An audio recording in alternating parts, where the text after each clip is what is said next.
Pinpoint Doppler 12 Futurecast. Well, despite a weakening trend with the hurricane last 12 hours, still looks very impressive on the satellite photo, and it certainly covers a lot of area as far as the width of the wind field. We take a look at this high-resolution satellite photo, and the center of the storm is just to the east of Cape Hatteras, North Carolina. It's now moving slightly east of north, and that's a good sign, and we want to see that. The sooner that turn to the northeast, the better the chances of the center of the storm passing further offshore, though certainly not going to give the all clear here, as it will be a very close call and more than likely coming close enough to give us some rain and some wind. Sort of the calm before the storm. Bob from Watch Hill, Rhode Island, sending us this picture from earlier this evening, but more than likely, especially tomorrow afternoon and tomorrow evening, it will look like this. Some huge breakers and surf will be arriving. In fact, some of the weather buoys that we're looking at right now are showing these big swells offshore that are headed our way tomorrow morning, tomorrow afternoon. So the center of the storm makes its closest pass by Friday evening.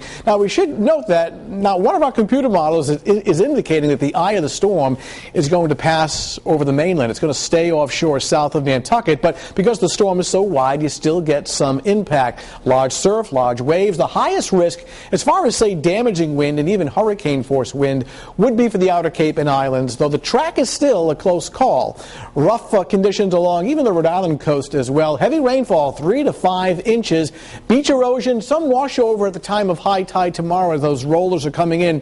There may be some splash over on some coastal roads, and those areas that have the hurricane force winds, notably the Cape and the islands, some power outages are possible, in fact more than likely. Tropical storm force winds, here's some terminology. Those are wind speeds between 39 or as low as 39 to as much as 73. Hurricanes have winds over 74 miles per hour. So keeping that in mind, this is how the warnings are shaping up. The areas in orange, a tropical storm warning.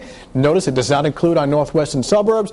Hurricane warning in red from Westport to the Cape and to the lower Cape and Islands, Martha's Vineyard, and Nantucket for potential hurricane conditions tomorrow afternoon. This area right in here, a flood watch. Not so much due to the ocean, but because of heavy rainfall, flooding is possible. But, I wouldn't exclude areas off to our west either as far as potential for not so much river flooding, but street flooding and some of the heavier rain. So for Friday morning, it's really not that bad. In fact, at sunrise, there may be a little bit of weak sunshine. The clouds will take over, a shower late in the morning, but a better chance of some rain in the afternoon. Certainly as you get deeper into the day and towards tomorrow night, it really becomes widespread and heavy. The heat is done. Temperatures in the lower 80s. Here is Earl as it tracks off now to the northeast. The top winds at 105 miles per hour. Still a Category 2 hurricane. And here's southern New England right in here. In fact, a good representation on the Doppler radar. You can see the center of the storm right in there. And we've noticed a little jog slightly east of north, and hopefully that is a trend of a more northeasterly turn. Again, the sooner that happens, the better. 105, gust to 130, moving northeast at 16. Where is it headed? These circles represent the envelope of tropical storm force winds, and the darker red is the hurricane force wind.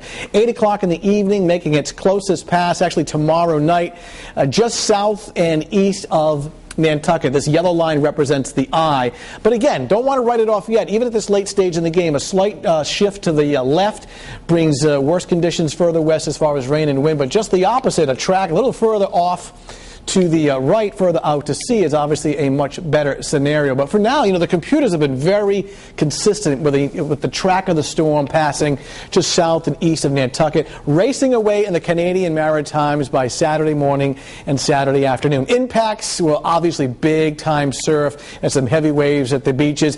And even on Saturday, when the sun comes out, the surf will still be rough. All right, I want to show you the wind impact. Who gets the hurricane force wind, and what about tropical storm force? Areas in red, the best chance for hurricane force wind gusts. Again, the lower Cape and the islands, better chances of tropical storm force winds in the areas shaded in yellow. That's mostly Rhode Island and especially along the South Shore. So there it is in detail, a wrap-up of what we can expect for tomorrow. The storm is out of here on Saturday with sunshine coming out, but a windy day at 82. Nice weather for Sunday and the holiday Monday, upper 70s to around 80 degrees. So check back with us as usual tomorrow morning, tomorrow afternoon. Make sure things do not change. The worst of the rain and wind is tomorrow evening and tomorrow night.